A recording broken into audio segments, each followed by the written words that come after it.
খালেদ মহিউদ্দিনের যদি সাহস থাকে হাসনাত আব্দুল্লাহকে প্রশ্ন করেন, বেকার ছাত্র থেকে তিনি কিভাবে 10 থেকে 15 কোটি টাকা খরচ করে এমপি হয়েছে, এই টাকা হয়েছে, এই টাকা কোত্থেকে এসেছে? আমার জানা মতে উনার কোনো ইনকাম নেই, উনি একজন চাঁদাবাজ। আমার কাছে মনে হয় না, আপনি উত্তর দিলেই ভালো হবে, না লোকে মনে করবে যে আমি। আচ্ছা, এটা হচ্ছে মানে প্রথমত হচ্ছে যে আমার ইনকাম হচ্ছে খুবই স্পষ্ট। আমার ইনকাম নিয়ে কখনোই লুকোচুরি ছিল না। হ্যাঁ, তবে এটা সত্য, আমার ইনকাম নাই। কখন? নির্বাচনের পরে আমার সরকারি বেতন ছাড়া আমার কোনো ইনকাম নাই। মানে আপনি আর পড়া না, এখন আমি আমার যেই কোর্সের সাথে আমার এখন হচ্ছে এবার এডমিশনে হয়তো আমি নতুন করে চুক্তি করতে পারি, কিন্তু নির্বাচন পরে, মানে নির্বাচন হচ্ছে আপনার 2026 সালের ফেব্রুয়ারির 17 তারিখ আমাদের শপথ হয়েছে। আমি সবাই জানে আমি 1,74,000 টাকা বেতন পাই এখন। মানে আমার 1,74,000 টাকা বেতন মাসে আসে। এটা হচ্ছে অগাস্ট মাস এই পর্যন্ত। এর বাইরে আমার আসলে কোনো ইনকাম নাই, এটা সত্য। কিন্তু এই নির্বাচনের পূর্বে আমার ইনকাম যদি আপনি দেখতে চান, হচ্ছে জনাব রাজু আহমেদ, আমি আপনাকে বিনীতভাবে বিনয়ের সাথে বলবো, আমার ইনকাম খুবই স্পষ্ট স্বচ্ছ। আপনি নেটে সার্চ করলে আমার ইনকাম পাবেন। তবে সেটা 2024-এর পরে না। আমার ইনকাম হচ্ছে আমি 2017 সাল থেকে আমি হচ্ছে আমি আমার ব্যক্তিগত আয় আছে, এবং আপনি এটা হচ্ছে আপনি খোঁজ নিতে পারেন, আপনি এটার অডিট করতে পারেন, এটা ট্যাক্স ফাইল আপনি পাবেন। এবং সেটা এমন না যে 2024 সালের ওই আন্দোলনের পরে এগুলো হয়েছে। আমি হুপ প্রকাশনী নামে একটা প্রকাশনী আছে, যেটা এখনও আছে, আমি সেখানে চাকরি করেছি, কাজ করেছি। প্যানাসিয়াতে আমি চাকরি করেছি, আমি ফোকাসে পড়িয়েছি, রেটিনাতে পড়িয়েছি। আমি হচ্ছে আমার নিজের প্রতিষ্ঠান স্কুল অফ এক্সিলেন্স আমার আছে, এবং আমি সেই প্রতিষ্ঠানের যে আমি ওনার, সেটা 2023 সালের জুন মাসে সেটার হচ্ছে ডিড আছে আমার, একদম দলিল বা ট্রেড লাইসেন্স সেটা 2023 সালের জুন মাসে আমার ট্রেড লাইসেন্স আছে। তো তার মানে হচ্ছে ইনকাম মানে সবসময় ছিল। তো এবার যেটা আসে যে উনি একটা প্রশ্ন, ওনার একটা জায়গা ছিল 10-15 কোটি টাকা নির্বাচন করতে লাগে। এটা অসত্য। মানে হয়তো লাগে 50 কোটি টাকা অনেকে খরচ করেছে, বা 100 কোটি টাকা। প্রধান যে মানে প্রধান যে আপনার প্রতিদ্বন্দ্বী হওয়ার কথা, উনি তো নির্বাচনেই ছিলেন। উনার নির্বাচন করতেই মানে উনার ঋণে আছে 100 কোটি টাকা, আমি সেটা বলছি না। অর্থাৎ উনি এবার নির্বাচনের জন্য অযোগ্য হয়েছে, কিন্তু নির্বাচনে তো ছিল। আমার প্রশ্ন হচ্ছে যে উনি যেটা বলেছেন 10 থেকে 15 কোটি টাকা যেই খরচের বিষয়টা, আমার নির্বাচন করতে আমার ব্যক্তিগত পকেট থেকে কোনো টাকা খরচ হয়নি, আমার ব্যক্তিগত পকেট থেকে। কিন্তু নির্বাচন করতে খরচ হয়েছে যেই খরচ মানুষ নিজে দিয়েছে, এবং এটা খুবই স্পষ্ট। না, আপনি তাহলে না, আপনি দেখবেন ওপেন ক্যাম্পেইনে, আর আমি আপনাকে তাহলে দেখাইতে পারবো, ওপেন ক্যাম্পেইনে আমাকে হচ্ছে মানুষ টাকা দিয়েছে, কেউ 50,000, কেউ 1 লাখ। কিছু কিছু ক্ষেত্রে হয়তো ফেরত দিয়েছি, কিন্তু আপনি দেখবেন আমাদের হচ্ছে, এবং হিসাবও আছে, বিদেশ থেকে কেউ 1 লাখ। এবং আমি অনলাইনে কোনো ফান্ড রেজ করিনি আমার নির্বাচনে, আমি অফলাইনে ফান্ড রেজ, অর্থাৎ আমি একটা প্রোগ্রাম করেছি, ওই প্রোগ্রামে এসে মানুষ অংশগ্রহণ করেছে। তো স্বাভাবিকভাবে আমাদের নির্বাচনে মনে খরচের লিমিট ছিল 43 লাখ টাকা। মানে একজন 43 লাখ টাকা খরচ করতে পারবে, বা 37 লাখ টাকা মনে হয় খরচ করতে পারবে। একটু এদিক সেদিক, হ্যাঁ। অর্থাৎ 10 টাকা করে পার ভোটার 10 টাকা করে। আমার ভোটার ছিল 4,13,000 ভোটার ছিল। তো এটা প্র্যাকটিক্যালি আসলে পসিবল না যে আমার হচ্ছে 4,13,000 10 টাকা করে 40 লাখ টাকা। আমরা দেখিয়েছি 43 লাখ টাকা, এবং পার্লামেন্টে এটা নিয়ে কথাও বলবো। এটা কারণ সংসদ সদস্যরা মিথ্যা বলেই পার্লামেন্টে ঢুকে, একদম এটা মানে এটা নিয়ে বলবো। আচ্ছা, এখানে না, ইনস্ট্রুমেন্টাল নির্বাচনে কিছু ইনস্ট্রুমেন্টাল কস্ট আছে, এটা সত্য। ইনস্ট্রুমেন্টাল কস্ট, যেমন এবার পোস্টারিং এ কোনো ইনস্ট্রুমেন্টাল কস্ট ছিল না। যেমন বেশিরভাগ ক্ষেত্রে ইনস্ট্রুমেন্টাল কস্ট কোথায় লাগে, যেমন আপনি ক্যাম্পেইন করাতে আপনি 500 লোক নিয়ে আপনি ক্যাম্পেইন করবেন, তারপর যে মানুষকে খাওয়াবেন। আর কেউ যদি ভোট কিনতে চায় সেটা তো ডিফারেন্ট বিষয়। এবার আসেন আমার জায়গায়, এই জায়গাগুলো হচ্ছে নির্বাচনের খরচের খাত। এবার আমার জায়গায় আসেন, আমি নির্বাচনে কোনো একটাও আমি বড় সমাবেশ করি নাই। আমি ছোট ছোট উঠান বৈঠক করেছে, এবং উঠান বৈঠকের খরচ ওই এলাকার যে উঠান বৈঠক করেছে ওই এলাকায় খরচ হয়েছে। তারপরে হচ্ছে আমি মানে কাউকে ওই যে ভোট কেনার তো প্রশ্নই আসে না, মানে ভোট কেনার যে টাকা দিয়ে ভোট কেনা। এবং আমার নির্বাচনের বা আমার রাজনীতির যে জায়গাটা বলেন, আমার রাজনীতির একটা গুরুত্বপূর্ণ জায়গা হচ্ছে cost effective politics. Until and unless আপনি রাজনীতির খরচ যদি কমাইতে না পারেন, আপনি কোনোভাবেই দুর্নীতির বাইরে থাকতে পারবেন না। ফর এক্সাম্পল, আমার এইটা হলো আপনি একদম মানে কি বলবো, হেডলাইন করার মতো একটা কথা, রাজনীতির খরচ যদি কমানো না যায় তাহলে দুর্নীতি কোনোভাবেই বন্ধ করা যাবে না। রাজনীতির খরচটা কি পপুলার ডিমান্ড? মানে লোকে কি এমপি হাসনাত আব্দুল্লাহ এই খরচটা করুক এটা চায়? মানে দেখেন, আমি যদি বলি একদম শুরু থেকে আমার একটা কথা ছিল, আপনি ফ্রিতে ভোট দিলে আপনি ফ্রিতে সার্ভিস পাবেন। ফ্রিতে ভোট দিবেন, ফ্রিতে সার্ভিস নেবেন, সিম্পল। কিন্তু বেশিরভাগ ক্ষেত্রে যেটা হয়, আমার নির্বাচনে যদি 10 কোটি টাকা আমার ইনভেস্ট করতে হয় বা 15 কোটি টাকা ইনভেস্ট করতে হয়, মানে আমি ইনভেস্ট করলাম নির্বাচনে, কি খরচ করলাম, আমি হয়তো এলাকার হচ্ছে ওই কর্মীদেরকে টাকা দিলাম, আমি হচ্ছে ধরেন ভোট কিনলাম, আগের রাতে টাকা পাঠাইলাম, সিনজি পাঠাইলাম, উটু পাঠাইলাম, খাওয়ার খরচ দিলাম, তাহলে কিন্তু নির্বাচনের পরে আমার প্রথম যেই টার্গেটটা হবে সেটা হচ্ছে প্রত্যেকটা কাজের থেকে আমি হচ্ছে কমিশন খাবো, প্রত্যেকটা কাজ থেকে আমাকে কমিশন খাইতে হবে। এবং হচ্ছে দেখা যাবে ওই মসজিদের টাকা আসবে 10 লাখ টাকা, আমি এখান থেকে টাকা খাবো, আমার পিআইইউ থেকে টাকা খাবো, ইঞ্জিনিয়ার থেকে টাকা খাবো, পোস্টিং প্রমোশনের টাকা খাবো, নিয়োগ থেকে টাকা খাবো। যেমন আমাদের এমপিদের কিন্তু কিছু নিয়োগেরও আমাদের কিছু আমরা উপদেষ্টা থাকে নিয়োগ বোর্ডের, ওগুলা থেকে আমি টাকা খাবো। এখন দেখা যাবে এটা একটা ভিশিয়াস সাইকেল, মানে এই সাইকেল থেকে আপনি এসকেপ করতে পারবেন না।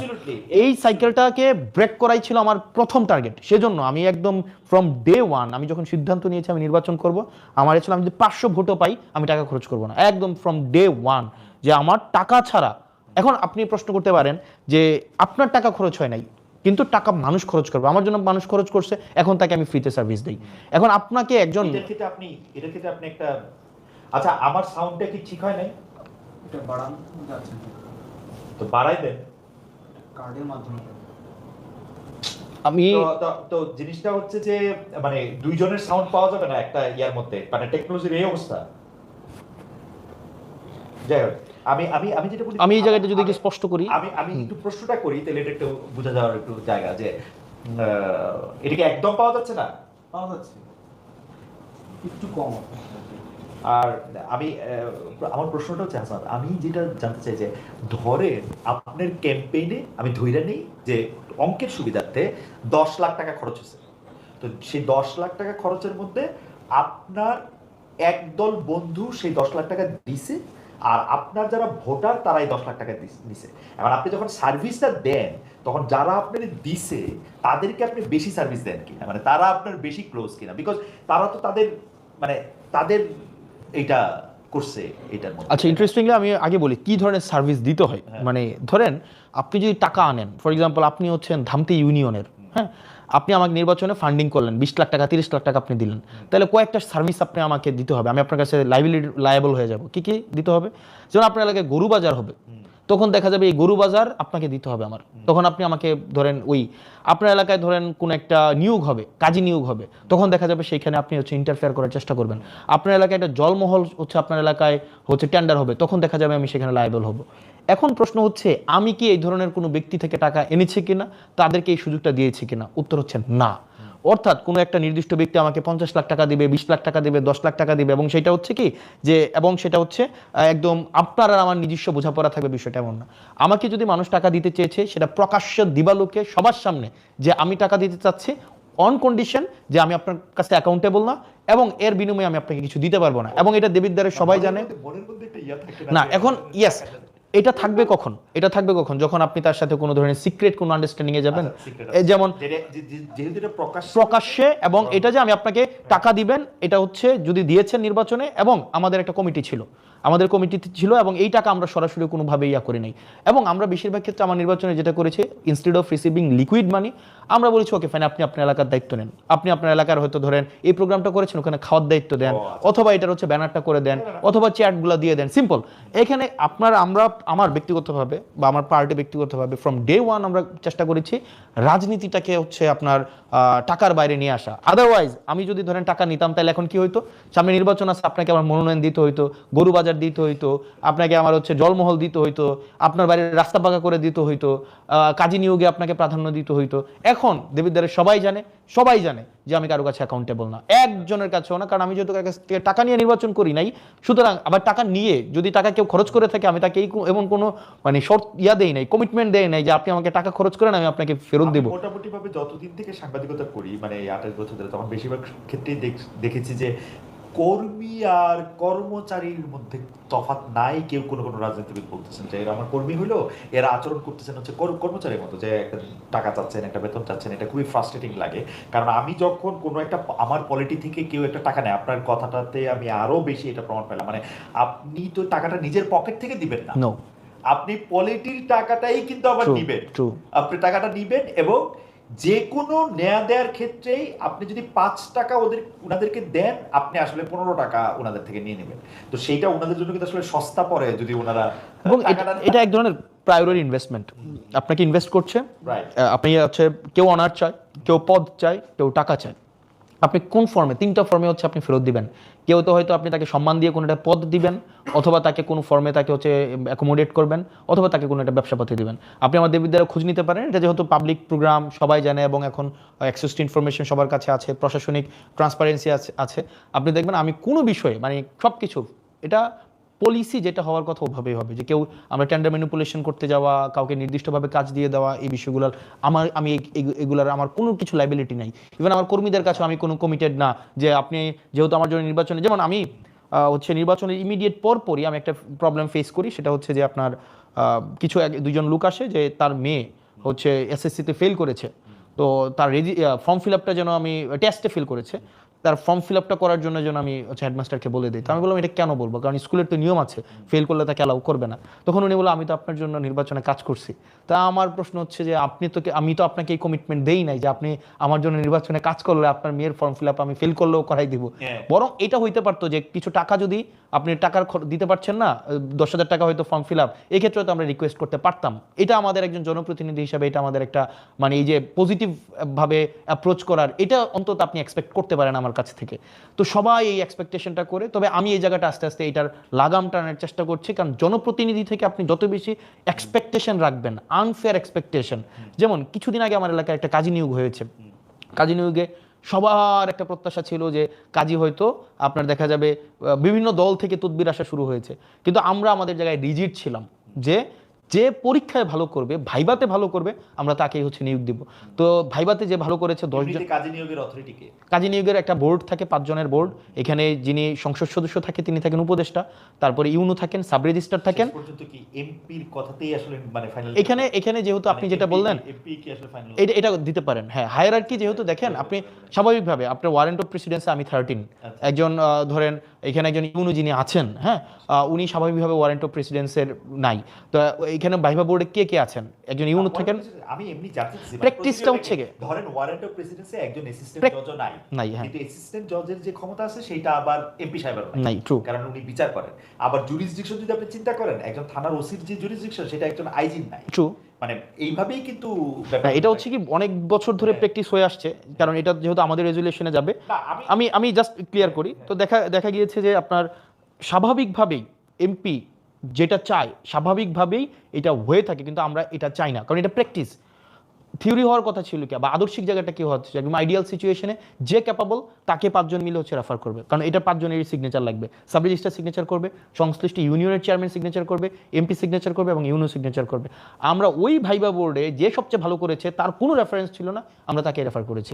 তো সেই জায়গা থেকে, কারণ আমি কারো কাছে অ্যাকাউন্টেবল না, ইভেন আগামী বছর যদি মানুষ আমাকে ভোট নাও দেয়, যে অনেকে হয়তো ভাবছিল হয়তো কিছু ইলিসিট সুবিধা সে আমার কাছ থেকে পাবে, সে হয়তো ভাবছে যে হাসান ভাইয়ের ভোট দিয়ে হয়তো ভুল করছি, আমাকে তো কোনোভাবে অ্যাকোমোডেট করছে না, আগামী বছর ভোট না দিলে জনপ্রতিনিধিত্ব করবো না।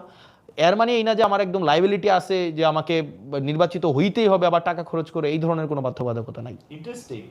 মানে আমি একটা জিনিস চিন্তা করতেছিলাম যে ধরেন আপনার কাছে যদি, আপনি একজন এমপি হিসাবে আপনার কাছে যদি ইয়াগুলি এইভাবে থাকে, তাহলে কিন্তু আপনাকে বিতর্কিত করাও আসলে খুব সহজ, ডেফিনেটলি।